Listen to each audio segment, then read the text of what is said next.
Caudullo for 360 today, and I'm very happy to tell you that Insta360 One X now has HDR video. HDR, or High Dynamic Range, is the next evolution in video reproduction.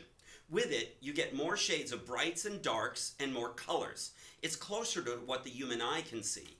Previously, HDR was only available for stills. What the camera does is take at least 3 exposures, one normal, one exposed for highlights, and one exposed for lowlights, and then blends them together to make one HDR still picture.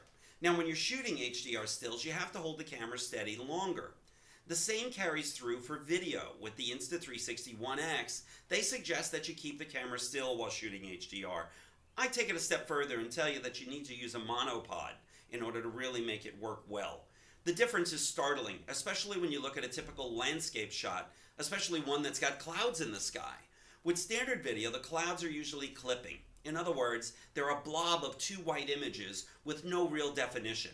With HDR video, you see the kind of separation and subtle shades that you see with your own eyes.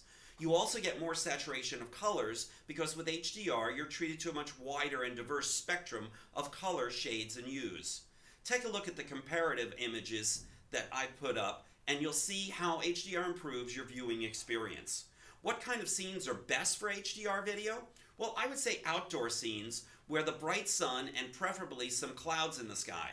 Twilight shots around sundown are also excellent for squeezing out all the extra colors and hues and the extreme bright and dark areas of the images.